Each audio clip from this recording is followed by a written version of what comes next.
Lecture du livre du prophète Isaïe. Ainsi parle le Seigneur. La pluie et la neige qui descendent des cieux n'y retournent pas sans avoir abreuvé la terre, sans l'avoir fécondée et l'avoir fait germer, donnant la semence au semeur et le pain à celui qui doit manger. Ainsi ma parole qui sort de ma bouche ne me reviendra pas sans résultat, sans avoir fait ce qui me plaît, sans avoir accompli sa mission.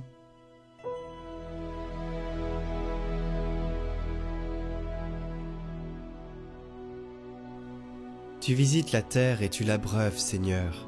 Tu bénis les semailles. Tu visites la terre et tu l'abreuves, tu la combles de richesses. Les ruisseaux de Dieu regorgent d'eau. Tu prépares les moissons.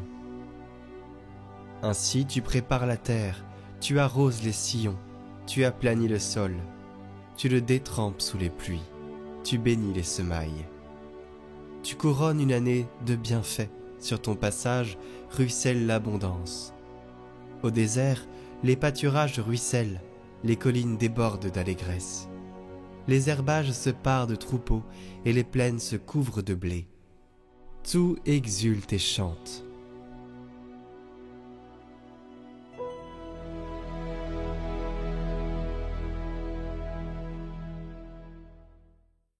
Lecture de la lettre de saint Paul apôtre aux Romains. Frères, j'estime qu'il n'y a pas de commune mesure entre les souffrances du temps présent et la gloire qui va être révélée pour nous. En effet, la création attend avec impatience la révélation des fils de Dieu. Car la création a été soumise au pouvoir du néant, non pas de son plein gré, mais à cause de celui qui l'a livrée à ce pouvoir. Pourtant, elle a gardé l'espérance d'être elle aussi libérée de l'esclavage de la dégradation, pour connaître la liberté de la gloire donnée aux enfants de Dieu. Nous le savons bien, la création tout entière gémit. Elle passe par les douleurs d'un enfantement qui dure encore. Et elle n'est pas seule. Nous aussi, en nous-mêmes, nous gémissons. Nous avons commencé à recevoir l'Esprit Saint, mais nous attendons notre adoption et la rédemption de notre corps.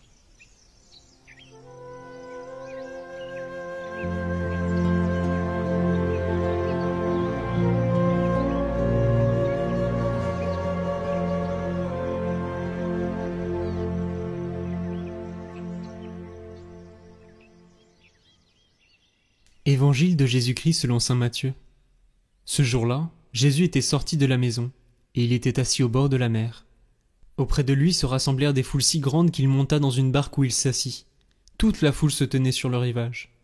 Il leur dit beaucoup de choses en paraboles. Voici que le semeur sortit pour semer. Comme il semait, des grains sont tombés au bord du chemin, et les oiseaux sont venus tout manger. D'autres sont tombés sur le sol pierreux, où il n'avait pas beaucoup de terre. Ils ont levé aussitôt, parce que la terre était peu profonde.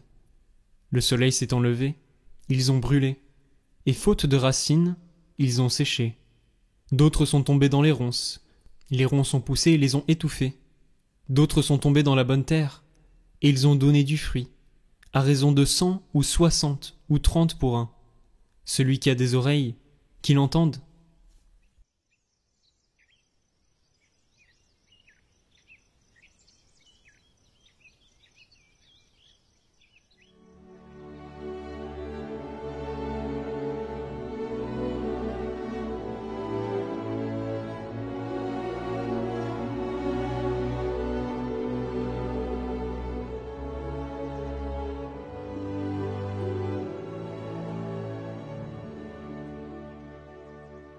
Chers amis de Catoglade, nous la connaissons cette parabole du semeur.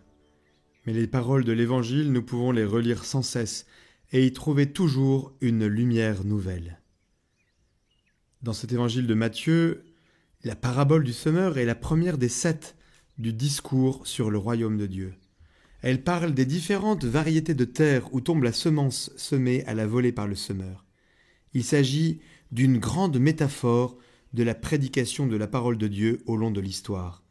Cette parabole explique pourquoi la même semence de l'Évangile produit des effets si différents chez les gens qui la reçoivent, chacun selon ses dispositions. Avec la variété des sols que la semence peut rencontrer en tombant, Jésus résume les types de personnes qui l'accueillent.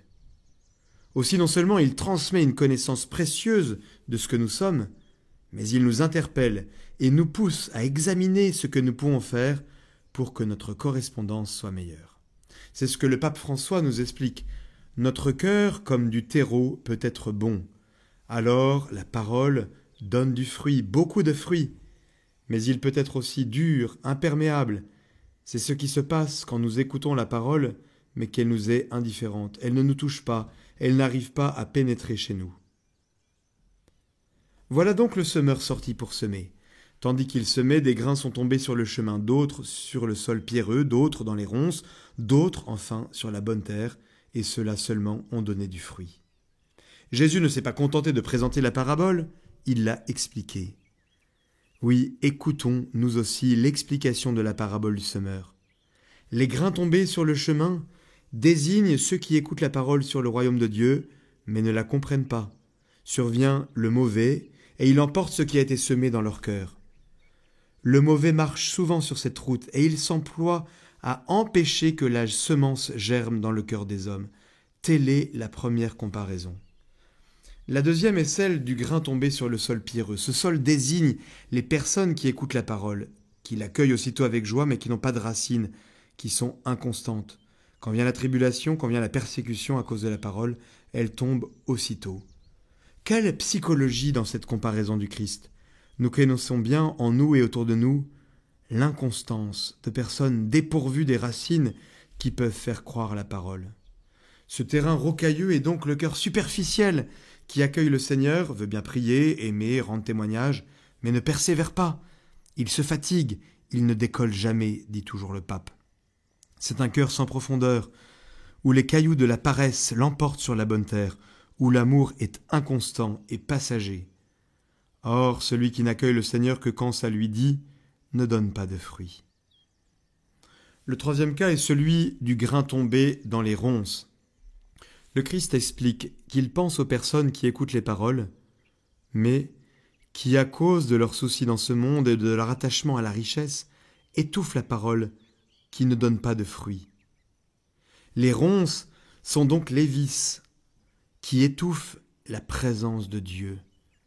Ce sont surtout les idoles de la richesse mondaine, une vie avidement vécue que pour soi-même, pour les biens possédés et pour le pouvoir. Si nous cultivons ces ronces-là, nous étouffons la croissance de Dieu en nous. Chacun peut reconnaître ses petits ou ses grands buissons, les vices qui habitent son cœur, les arbustes plus ou moins enracinés qui ne plaisent pas à Dieu et qui empêchent que le cœur soit propre. Il faut les arracher. Autrement, la parole ne donnera pas de fruits et la semence ne se développera pas. Enfin, la semence tombée dans la terre fertile représente ceux qui écoutent la parole et qui la comprennent. La parole porte du fruit en eux. Toute cette parabole magnifique nous parle bien sûr aujourd'hui comme elle parlait aux auditeurs de Jésus il y a 2000 ans. Cette parabole du semeur est une page en quelque sorte autobiographique, parce qu'elle reflète l'expérience même de Jésus et de sa prédication. Il s'identifie au semeur qui sème la bonne semence de la parole de Dieu. Et bien sûr, notre Seigneur Jésus-Christ s'est rendu compte des différents effets obtenus selon le type d'accueil qui est réservé à cette annonce. Il y a ceux qui écoutent la parole de façon superficielle, qui ne l'accueillent pas. Il y a ceux qui l'accueillent sur le moment, mais qui ne sont pas constants et qui perdent tout. Il y a ceux qui se laissent dominer par les préoccupations et les séductions du monde. Et puis, il y a ceux qui écoutent de façon réceptive, comme la bonne terre. Là, la parole porte du fruit en abondance. Alors oui, chers amis de Catoglade, devenons une terre fertile qui reçoit la semence de l'Évangile et qui porte du fruit. Conscients des timidités de l'âme humaine pour accueillir la parole de Dieu, oui, prions l'Esprit Saint, adressons à l'Esprit cette ardente prière. Viens en nous, Esprit Créateur, visite les âmes de tes fidèles, remplis de la grâce d'en haut les cœurs de tes créatures. Par cette prière, nous ouvrons nos cœurs en suppliant l'Esprit Saint de les remplir de lumière et de vie. Oui, Esprit de Dieu, rends-nous disponibles à ta visite, fais grandir en nous la foi en la parole qui sauve, sois la source vive de l'espérance qui germe en nos vies, sois en nous le souffle d'amour qui nous transforme et le feu de charité qui nous pousse à nous donner nous-mêmes à travers le service de nos frères. Toi que le Père nous a envoyés, enseigne-nous toutes choses, fais-nous saisir la richesse de la parole du Christ. Affermis en nous l'homme intérieur, fais-nous passer de la crainte à la confiance, afin que jaillisse en nous la louange de ta gloire. Sois la lumière qui vient remplir le cœur des hommes et leur donne le courage de te chercher sans relâche. Toi, l'Esprit de vérité, introduis-nous dans la vérité tout entière, pour que nous proclamions avec fermeté le mystère du Dieu vivant qui agit dans notre histoire. Éclaire-nous sur le sens ultime de cette histoire. Éloigne de nous les infidélités qui nous séparent de toi, écarte de nous le ressentiment et la division. Fais grandir en nous un esprit d'unité pour que nous sachions bâtir la cité des hommes dans la paix qui nous vient de Dieu. Fais-nous découvrir que l'amour est au plus intime de la vie divine et que nous sommes appelés à y participer. Apprends-nous à nous aimer les uns les autres, comme le Père nous a aimés en nous donnant son Fils.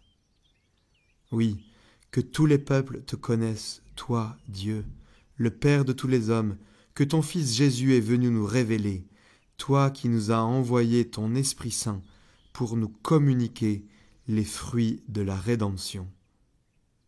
Amen. Prions pour toutes les intentions déposées en commentaire cette semaine. Notre Père, qui es aux cieux, que ton nom soit sanctifié, que ton règne vienne, que ta volonté soit faite sur la terre comme au ciel. Donne-nous aujourd'hui notre pain de ce jour. Pardonne-nous nos offenses, comme nous pardonnons aussi à ceux qui nous ont offensés. Et ne nous laisse pas entrer en tentation, mais délivre-nous du mal. Amen. Je vous salue Marie, pleine de grâce. Le Seigneur est avec vous. Vous êtes bénie entre toutes les femmes, et Jésus, le fruit de vos entrailles, est béni. Sainte Marie, Mère de Dieu, priez pour nous pauvres pécheurs, maintenant et à l'heure de notre mort. Amen.